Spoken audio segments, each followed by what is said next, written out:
What's up, nerds? Welcome back to the channel. Today we're truly nerding out. We've got a full install for the Garmin Panoptix on a Hobie Pro Angler 360. Here's the deal. We've made a long form video of this that you guys will be able to watch. It'll be linked in the description below and the pinned top comment if you want to see the whole install, all the ins and outs. What we're dropping now for you is just a couple of broken up pieces of this install. So if you just want to get the quick details and quick pictures or ideas of like what to do next, how we figured it out, because these are not made for Garmin's, they're made for Lowrance units. So there's a bit of customization, but this will apply to really any plastic vessel on the water. So if you don't have a Hobie 360, but you do want Garmin Panoptix on your floating plastic flotilla, then you can use these videos as well. So this is part one. In this video, what we're gonna do is we're gonna take this here Dakota Lithium 54 amp 12 volt battery. We're gonna get it in a battery box, which is by Minn Kota. It's this bad boy right here. We're gonna get that installed. There's power inside the unit, then we gotta wire the exterior of the unit, and we're gonna run it all the way up here to the Yak Power Complete system. So this might look familiar. Maybe you've seen this dial around. This is gonna be at the front of our boat, and we're gonna have access to power up to, I think it's 5 channels. So we can plug in all sorts of stuff, USB chargers, obviously this battery will be plugged in, the Panoptix, the head unit, all sorts of stuff. So this is gonna be a crucial piece on the boat. Good old green Snorlax here. So this install is all about just the power system for your kayak. This system's amazing. We're gonna walk you through just the quick details and stuff that I'm doing. I won't make you watch the whole thing. If you want to watch the whole thing, again, click the long form link in the description or the top pinned comment. Also, it's raining. What better day to do some garage work, right? All right, guys, so first thing we're gonna do is we're gonna rig up our power plug on the back and hook up our fuse to our 2 towers on the exterior of the battery box. So we've got positive, negative. On the inside of this box are these 2 cords right here. So these 2 things are gonna go to the top of our Dakota Lithium battery on top of the 2 towers there. So I'm gonna screw those in first, mount this thing in here, and then we're gonna put this thing together. After that, we're gonna drill a hole right here, and we're going to insert one of these nice weather coverable, waterproof exterior plugs on the boat. Good news is that's just a tiny little hole right here. We'll just trace this thing. I'll put it on here with some dry erase marker. We'll make a cut, and for cuts today, all I'm using is a little Dremel, just like that. These are not circular, so something like that where you can just control and try to get as clean a cut as possible is ideal. Definitely a ton of ways you could do this. We already did this on Paul's boat, so I'm gonna do it again. All right, so step 1 here, we take our battery. We're gonna take these little tower bolts off. We've already lubed them up, by the way. If you guys get a nice battery, really any battery you should do this, but with this one, you definitely wanna use this. Dakota gives you this dielectric grease, so you're gonna wanna make sure that you grease up these little bolts. They're your towers that go into your battery, which provides the power. Grease them up, probably do it once a year. Keep it clean, keep it fresh. Keep it running smooth. So we're gonna take this, we got our red to red, we got our black to black. Probably do it this way just so it closes a little bit easier. So we just take our bolt through there, screw her down. We're gonna do the same to this one. Next up, you're just gonna wanna grab an Allen wrench and you're just gonna go and tighten down these towers. That way we maintain a good connection with the battery at all times. Okay, so from here, we're just gonna place this back in the box, latch it up. Problem is, this box is huge. There's a lot of space in there. So what we're gonna do is we're actually just gonna line this box up with some of these. You could use pool noodles if you want to. I had this left over from some jobs working on the house. Paul actually brought some extra for me when we were working on his kayak. So I'm just gonna cut these up a whole bunch, lay them in here as sort of like spacers, bumpers. That way if we're driving around or I carry this thing around, it's not just getting shook around in that box. So what I'm gonna do is just place my battery in. Okay. Then I'm gonna take this, cut it into little pieces and kind of fill it around this thing. Again, just to keep it from moving. No science to this, just cut it. And that's gonna be about good right there. Doesn't need to be beautiful, just needs to stay put. So there we go. Go ahead and close this up. Take our strappy. Make sure it's nice and tight. There we go. Battery box is in place. What you're gonna see is that these towers, red and black, are up on that side. So where this is gonna live in the boat is right here. All the way at the back, it's gonna get strapped down so it doesn't move around at all. And if the boat were to tip, it most likely wouldn't fall out. It'd probably get a little bit wet, but the good news is it's a very hard boat to tip. So the next thing we gotta do is we gotta take our little fuse here. You always want to fuse before the battery. There's actually going to be several fuses along the route in this electrical layout. What we need to do though is we need to take the Yak Power included leaders there. So those are going to go right into here. I'm going to throw electrical tape around them too, and I'm probably going to crimp them a little bit, just make sure that these don't go anywhere. Wouldn't want them just falling off because then you lose all your power. And they are pretty darn secure just once you shove them in there. Not much you really need to do. Again, you could throw some tape on this. This is already heat shrunk, so you don't have to worry about, having a wet connection or anything like that. You're pretty good. So I might actually do nothing to this right now. I think I'm gonna leave it as is. So all we gotta do, take these wing nuts off, thread that bad boy on there, tighten this guy down, do the same over here. We are wired and secure. And now, we just have to make a spot to take this plug and plug it into the boat every time we use it. So again, it'll be back here. So we need this plug to be right off the back part of the boat. This will plug in, and this will be strapped down as close to the back as possible. Again, so it doesn't move. If I hit something, if I bump into something, or let's say I'm just pulling into the dock and I hit the dock hard or something like that, last thing I want to have happen is this heavy thing just get jumbled and unplug itself, right? Not a good idea. So we'll have it just hung up to the back here, as far back as we can. Okay, so a couple things we need for this. Dry erase marker, the long cable that comes with the complete kit that has that weatherproof outer, and we picked up some marine weld. Also something to cut a hole in the boat. All right guys, so next up is the tough part. I gotta cut a hole in my boat so that I can run this power cable through here. So what we're gonna do is we're actually just gonna take off the weatherproof plug here, and we're just gonna trace that. That's it. So I'm gonna color this in with dry erase marker. You can see I got 2 screw holes there. And with my Dremel, I'm gonna very carefully and very slowly try to bore out this spot right here in the middle. That way I don't miss out on my screw holes. It should be a nice snug fit. And if I make any mistakes, I will clean up with that marine weld, and we should still have a watertight barrier. So let's do it. You also want to make sure before you drill holes in your boat that there's nothing behind where you're drilling. So I don't want to accidentally poke a hole in the bottom of my boat. So what I'm going to do is I'm going to try and place this right about here, as centered as I can, and take this battery. It should be able to plug in there more easily since this wire is up higher on the battery box. So the lower I put it, the harder it's going to be to plug this in and keep it plugged in. So let's go ahead and just shoot for right here. Try and make sure I'm not stretching this barrier at all. Take my marker, trace, try and really fill that in. There we go. So my goal is to cut only the red stuff and nothing outside of that. Let's get to it.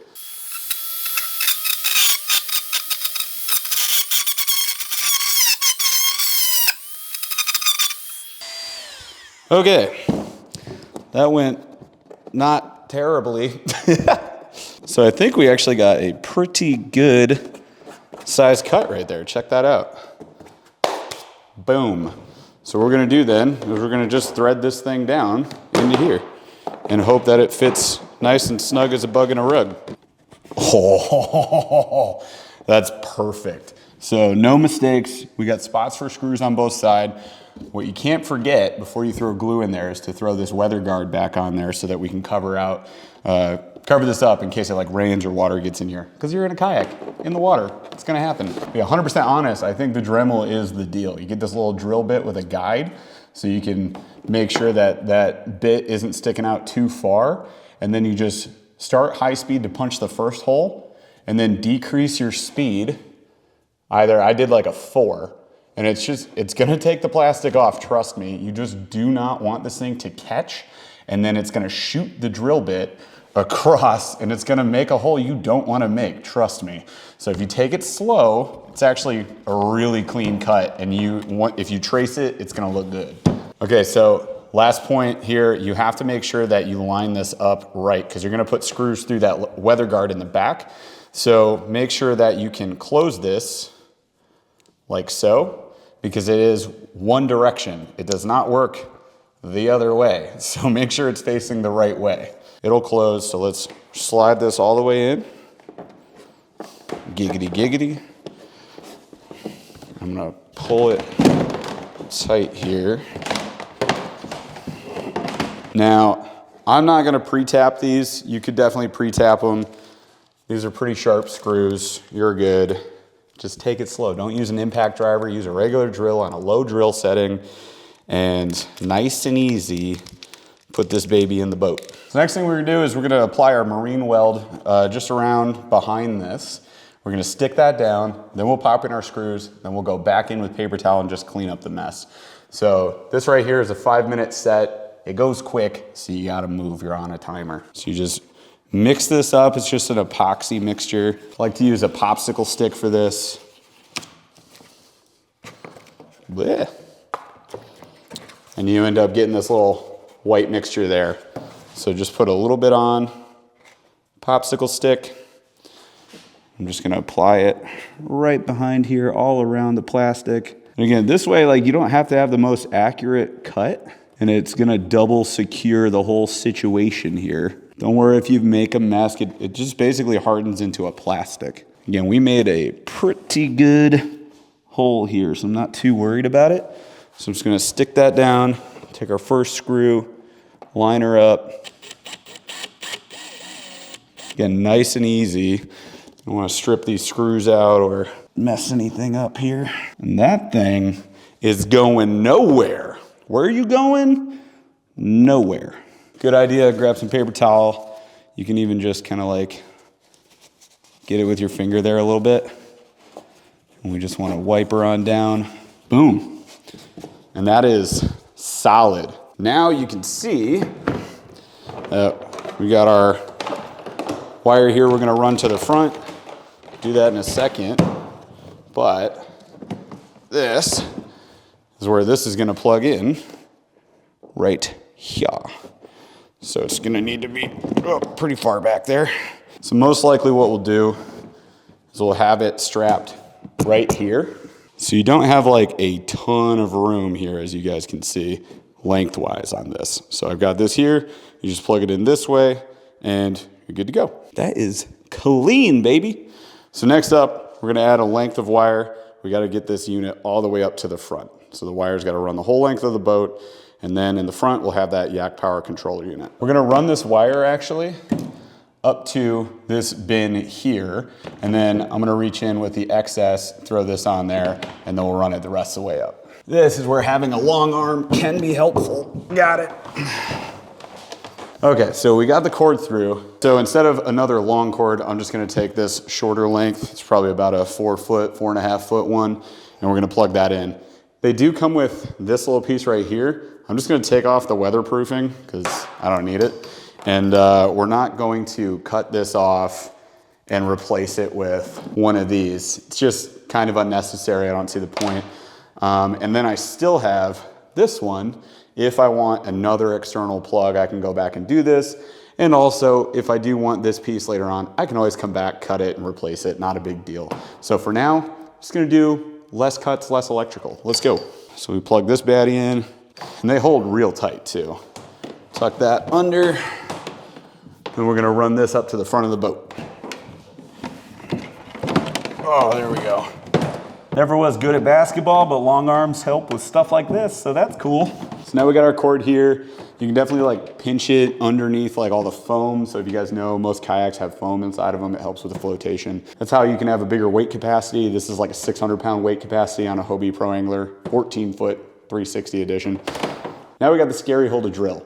So we're gonna drill a little circle. We already traced it. We're gonna drill a circle for this. We're gonna get this plugged in right here at the front of my boat. I'll show you guys that in a second. And then we're good to go. That's power to the boat at that point. Okay, so now we're at the front of the boat. we're drilling the hole for the buttons. And we already used this diagram on Paul's boat. It worked really well. The only sad thing right now is I got to drill right into Snorlax's face, and that is unfortunate. So I'm going to peel off Snorlax here, sadly, and we're going to trace this out, cut it in. We want this thing sitting just a kind of like mid to higher area here. I want it off the bottom of the boat, so I think that's going to be a good spot for it. Let's do that. Oh, RIP to Snorlax. Snorlax is gone. Okay, so placement wise, we're gonna put it right about here. Okay, so there's our wonderful circular diagram. Just like before, we're gonna go high speed to punch the first hole, and then we're gonna go as slow as we possibly can, just to try to not let this bit catch the plastic, go shooting off to the side. It will rip insane lines in your hull. Not ideal.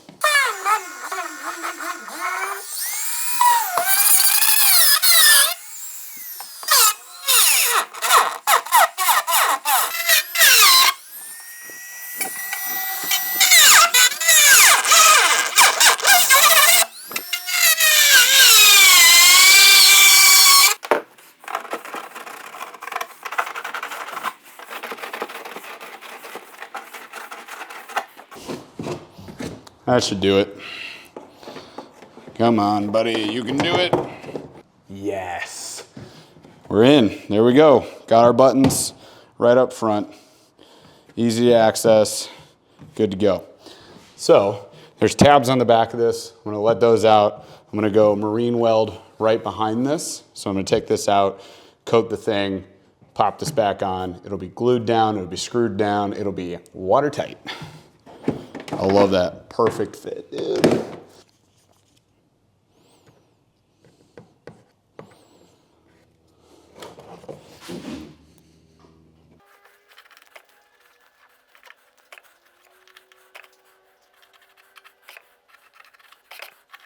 Here we go.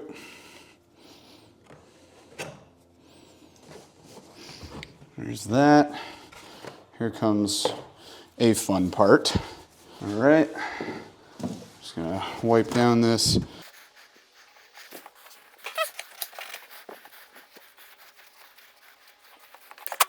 All right, there we go, button installed. I'll show you guys in a sec. Okay, so there she is. That's our power. So we can press power on. When we get in the boat, plug in the battery. That allows power to go to any of the 5 channels. So with this, all we have is this little cable right here, and that's just gonna plug into the main yak power system. So at this point, all we gotta do is plug this into here, and then we can run wires to whatever we want. However, I don't want this sitting on the bottom, so what we're gonna do is we're gonna put it on this wonderful thing right here. It's a custom made piece. I'll throw a link in the description below. It looks kind of like a batarang, but essentially just like sits in here, and we'll push all the way back just like that. So this is just gonna get screwed onto there just like that. Easy peasy. All right, so let's just make sure we got everything we need going on here. Plug in my button, plug in my power.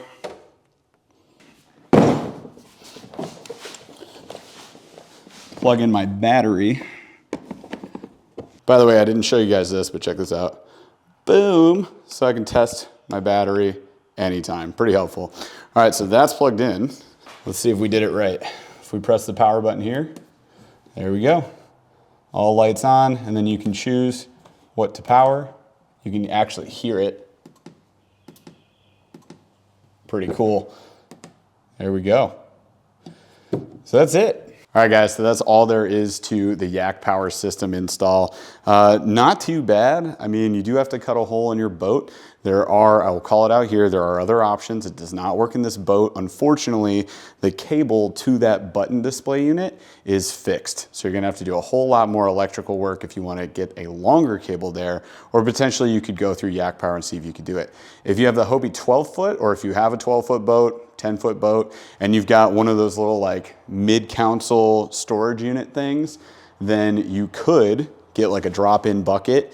And I've seen guys do this with the Hobie 12 foot, and you can cut a hole in that and you can have your panel be in there. That way you don't have to cut a hole in your boat. Honestly, for us, I like the external display. I think it looks cooler. And in the future, if we want to install, let's say, LED lights, what we can do is we can run more of these guys easily. We can just cut these now that we know the process. You just trace this little thing, works like a charm. And we can install these anywhere we want on the boat. And then we go to wherever that LED is, whatever we end up buying. Yak Power does sell some, but if we have to, you can just take this, which is supplied with that complete kit, and we can rewire it to plug it in here. That in turn will go to one of these. They're all labeled, by the way, too, and the ones not in use will be covered.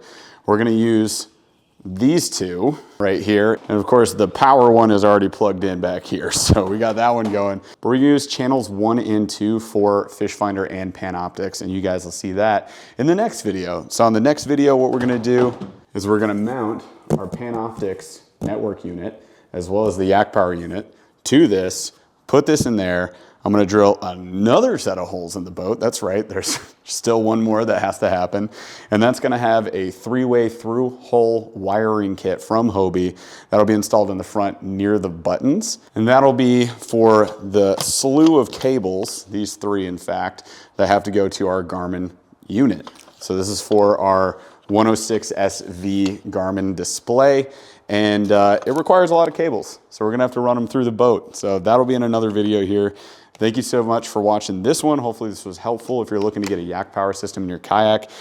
It does not have to be that complex. You can do it pretty quick with limited number of tools like myself and still make it look pretty heckin' clean. So encourage you guys to do this if you wanna have different options like LED lights, your fish finder, etc., and just have more control over the whole thing so you're not just burning your battery out. This is a good option. All right, that's all I got for you guys today. Thanks for watching again. Be sure to subscribe, smash a like, ring that notification bell. Come back for our lives every Thursday, 8 p.m. Eastern, and check out this series in its entirety. So this is part 1 of potentially 3 videos. So stay tuned for the rest of the install. See you guys then.